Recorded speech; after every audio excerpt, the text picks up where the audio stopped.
and welcome. You're watching NewsX and I'm Megha Sharma. Jaipur today has witnessed one of its biggest anti-encroachment operations as authorities launched a massive demolition drive in the Jagatpura area.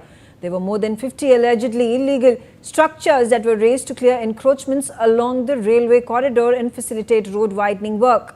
The operation was carried out under heavy security with around 3,000 police personnel deployed, drone surveillance monitoring the area, roads leading to the site were barricaded.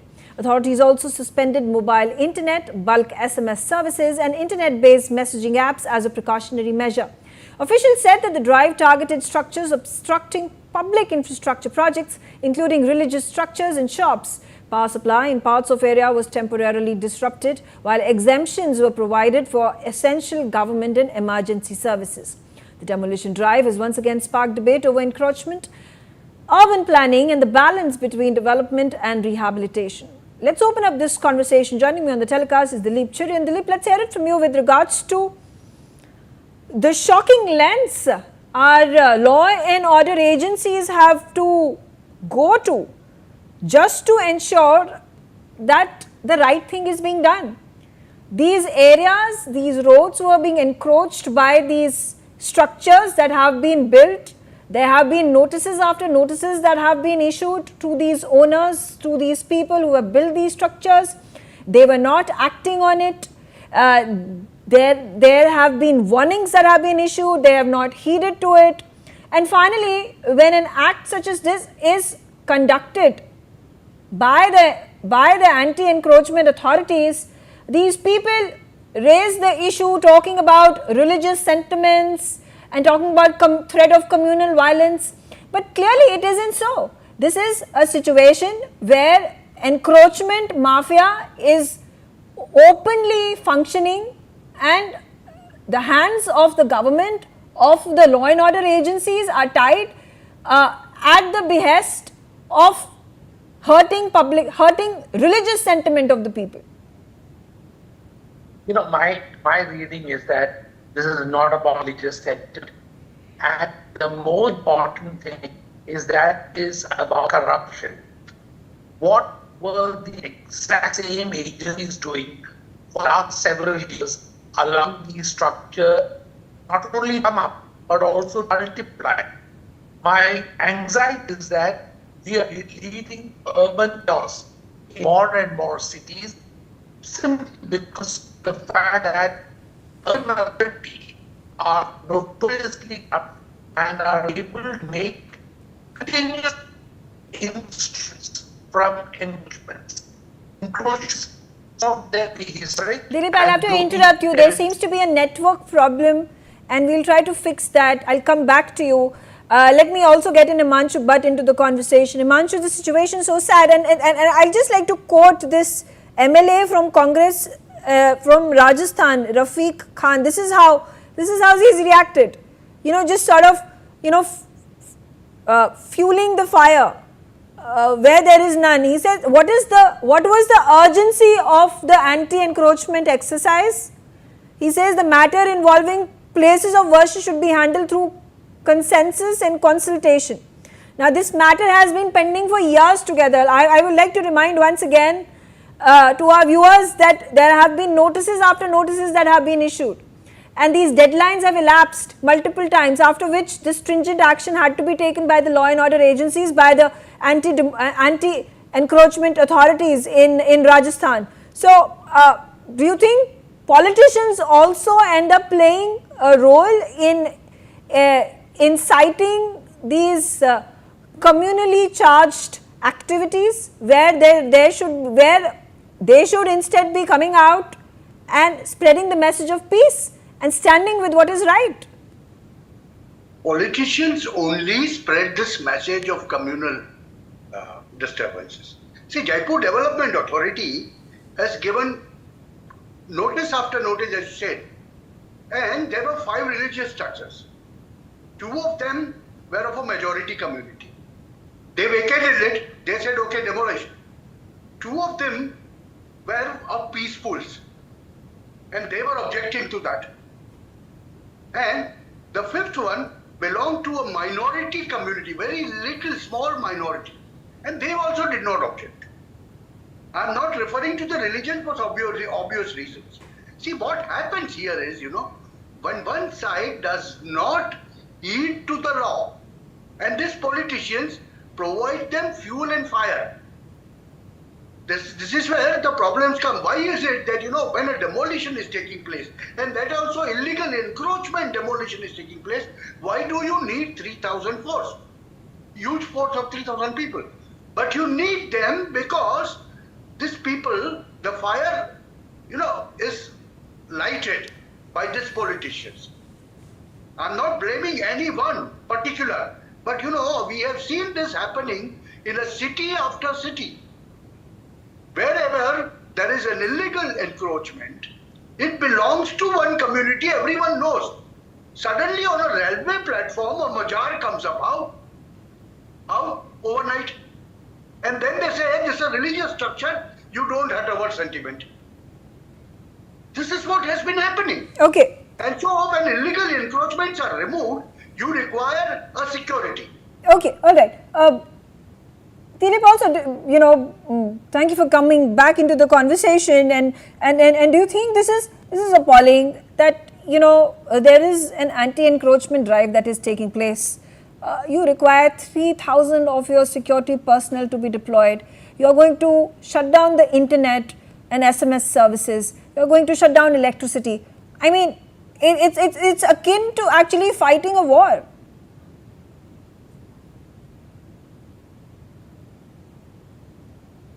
Dilip, can you hear me?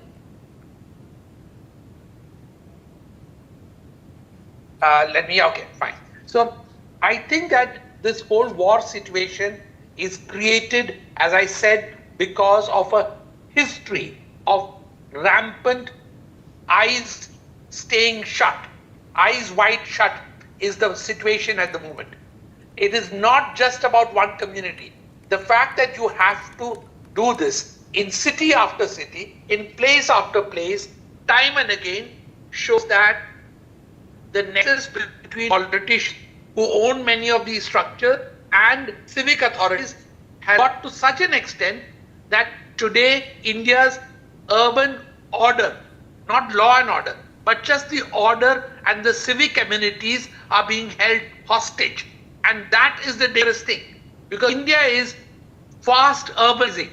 And if our major cities are already choke points, then you can imagine what is happening to the second cities. It is time we pay attention to those, because there must be the same situation evolving there, which will get difficult soon. Right, absolutely. Do you also, you also very well understand the entrenchment of this encroachment mafia? We have seen this in Mumbai, we have seen this in Delhi, we see this in Jaipur, in all big cities and small, where people who live in these jhuggi jhopadis, they're not actually squatting over there, they're paying lakhs and lakhs of rupees to just own that or take that area, that small space where they're going to live. They spend lakhs of rupees to rent that area. That's the situation. So this encroachment mafia, what do you have to say about it, especially when under the garb of playing on the religious sentiments of the people, the actual work that they're doing is to taking this land illegally, encroaching it for their vested purposes? It's a game of money. It's a game of me and big money. It has different names. It's called Lalra and Dead. It has some other names in our city.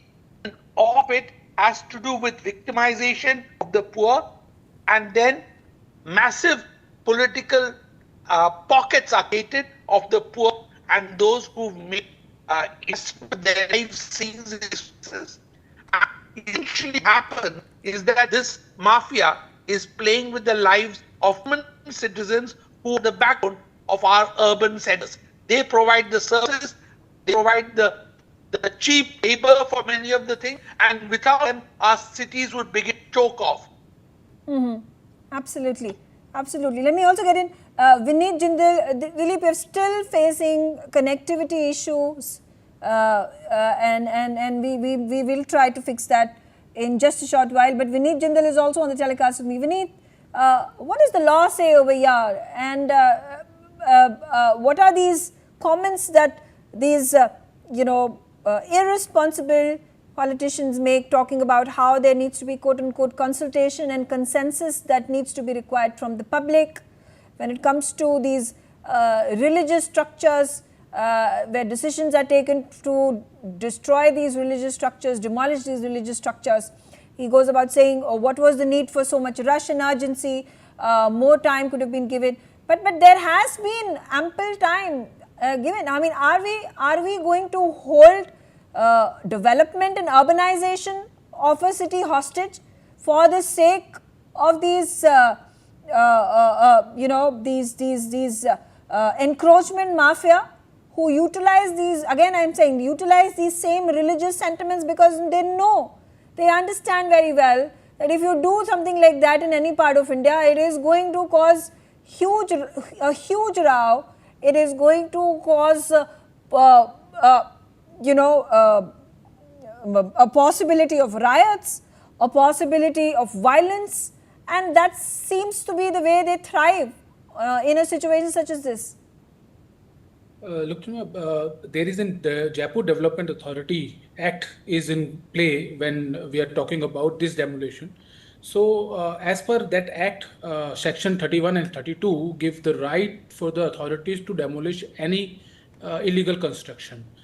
There is a process, and process has been followed by the authorities. After notice, as you said rightly, that after notice and after notice, there are so many notice given to the occupants who is over there. Either it will be a religious structure or the local residents over there, but they are not vacated the places. And again, some politician came and said, look, there is this is kind of stigma we have seen since long. There are people, the political people, who came forward when this kind of action for development, and I don't know why these people, these political people come forward at this time. Why not when this illegal construction has been taken place? Why not they come forward at that particular time and to stop there? Because this is a religious structure. It should not be on illegal land. When you are so touchy, a particular community is so touchy, then why they have constructed their religious structure on an illegal land? They know any of the time the government should take initiative, the government should demolish these illegal structures, and then they come with the plea that this government has been taken in not taken our plea, and they are not taking care of our religious sentiments. And as we see that 300 police personnel has been deployed for demolition of the religious structure. And it is not only about one religious structure. There are 4 religious structure which belongs to other communities. They are not objecting upon this particular issue, but the specific religious structure for a particular community, which seems to be they are taking advantage of what they are giving in our constitution, and some outside sources, they are supporting them, some inside sources, the political leaders supporting them. They are trying to fuel up again and again by raising some undue demands and unjustified and illegal kind of acts.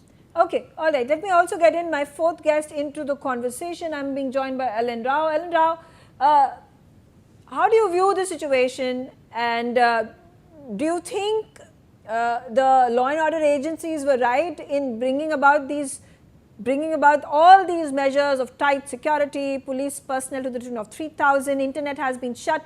Does this also not reflect poorly on the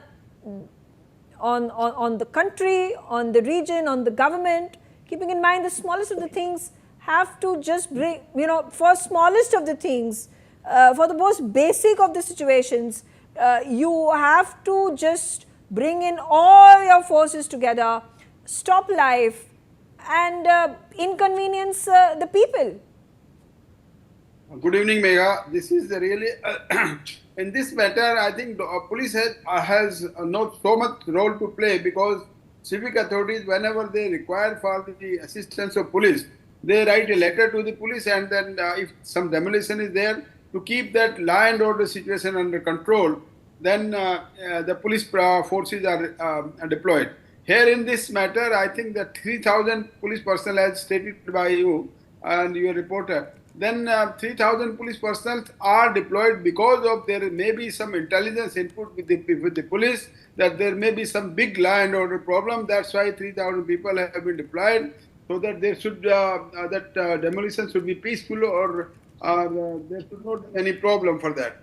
So the police has to assist the civic authorities whenever they are requiring the police assistance, and then only the police is deployed there. In this matter, whether these structures were made illegally or not illegally, at that when these were made, these are all the question of inquiry. Now the police is deployed because of the requirement by the civic authorities at the time of demolition, fearing that there may be some big land order problem. That's why the police is present there. So and in that case, a role of police is just to collect the intelligence input, what may be the outtie of this demolition if it is there, then what may be the replications of that, and to control all these replications and the other untoward incident. Police is always present there, and just police is duty bound to assist the civic authorities in these such type of demolitions whenever they require in that anywhere in India, maybe in Delhi, maybe in Jaipur, or anywhere in any state of India. Megha. Okay, all right. Dilip is back in the conversation with us. Dilip, has this now, because, it's sort of a toolkit, it's a playbook that we see this being repeated often in so many parts of our country. We sort of, are, every single time there is an anti-encroachment drive, and if there is a mosque or temple, mazar, so on and so forth, any religious structure, we just sort of, assume that this is going to become a religious communal issue when it clearly isn't. We take it for granted that this is what is going to happen. This is how India functions. This is how India operates. Does it also send a wrong precedent to the rest of the world? The rest of the world watches this with a level of bemusement. What Mr. Rao said is right, that the police at this stage are merely assisting the civic authorities. But we need to understand, as I said, that this is a festering problem. It's a multi-urban center problem, and it needs to be tackled very quickly, both at the administrative as well as the law and order problem. So the administrative problem is what I feel is unfortunately mired in corruption, and it's a mixture of politics and officialdom. We need to crack that and to make sure that the initial moves to occupy and encroach on public land is stopped at the very and stemmed at the very start. The problem only gets when it begins to get embedded in a system. And I think we should remove the communal tag from this and make it truly a situation of civic authorities exerting their rights, maybe too late, maybe after a lot of corruption, but for the public good. I absolutely agree with you, and let me get in Himanshu as well into the conversation again. And Himanshu, how do we ensure, and like I said, this land mafia, when we talk about this encroachment mafia, that has worked systematically, entrenched itself in the political system as well, and that's exactly the first reason why it actually happens and has been happening for decades together until the time that action such as this is taken. How do we weed out these anti-social, anti-country elements within the political system and outside of it as well? Okay, Megha, two things. First thing is, what Mr. Cherian said, it should be taken out, that communal angle should be taken out. But how can you take it out? But because city after city you find this, the opposition is coming from only one religion. How will you take it out? No, but let's not. At this this point of time, we don't know. At this point of time, we don't know whether there has been opposition from the Muslim community, the Hindu community, the Sikh community. We don't know that. There is nowhere mentioned anywhere that it was one particular community that revolted while the other community was okay for the demolition to take place. So let's also not color it in a certain way when that thing has not happened. But my question over here, Himanshu, is that it is not, that's what I'm saying, I keep pointing out, this is not a communal matter, this is not a religious matter, this is a civic issue and it should be dealt with as such, no matter the efforts being made by certain politicians, by certain pockets, by certain members, extremists who will try to paint it in a different light. But how can we make an effort that is concerted towards keeping it as a civic issue, as the demolition that is going to help in the development of this region, in connectivity issues, in bringing in wider roads and helping the commuters and the civilians and the residents who live over there, than to be, clouding it, miring it in and getting into this communal back and forth. Okay, now will I get as much of time that you spoke? Please go ahead. Yes. So that I can Please explain? go ahead. Please go ahead. I want to explain this now. Now I want to really explain this to the people of NewsX. That this is the way it should function. But from 60 years, when you have made encroachment legal through your political systems, then what happens is, today you can stop it. But those who are there from last 60 years, what will you do with them? You will have to work with the hard hands along with removal of encroachments, and your law and order should be there. See, Mr. Khan said very clearly the police must have had some information that people are creating trouble, are going to create trouble when the encroachment drive comes up. So there was a huge force of 300 people deployed in Jaipur. Now this is what has been happening regularly in city after city. It's not only Jaipur, it's not only Delhi, it's not only Ahmedabad, it's not only Mumbai. It has been happening. Megha, this is what I'm trying to tell you. And you have to at times identify the disease in its nutshell first, if you want to really cure it. How do we ensure? That is what the question is. How do we ensure that the smooth handover of government land to government for the development of the society is done? And to do that, you have to remove these encroachments. There must be nothing there which comes, this will be allowed and that will not be allowed. I am giving you again the same example of 5 structures were in the fray here in Jaipur in this particular case. There were 2 temples. There was a mazar, there was a masjid. And there was a Gurudwara Bhavan or something, Satsang Bhavan. Why only one community should object to it? But I'm saying, that's what I'm saying. I have nowhere, I'm saying at this point in time, I have nowhere read, heard, seen that there has been one particular community that has been against it, while another community is given a go-ahead and allowed for the demolition of the structures to take place. Like I said, there have been notices after notices that have been given to the occupants and the owners of the temples, of the mazar, of the mosque and the Gurudwara Bhavan. Why have any of these occupants not vacated these places for the demolition drive for the civic authorities to carry it forward? So why at this point of time are we just pointing fingers at one community when we do not have substantive proof to justify that particular allegation? Information is what I am telling, Megha. Okay, I as a journalist who has delved deep into that story cannot at this point of time verify that particular claim that you make, that there is only one community who's opposing it, disputing it, while the other community is ready for the demolition drive to take place. All right. So that's what I'm saying. Flaring up communal tensions, this is just a pretext. Land mafia, encroachment mafia functions exactly in the same way. They earn crores of rupees by taking over land and by using these tactics try to delay the civic authorities from doing their job. All right, I'm out of time. I thank all of you for joining me on the telecast, and thanks for watching NewsX.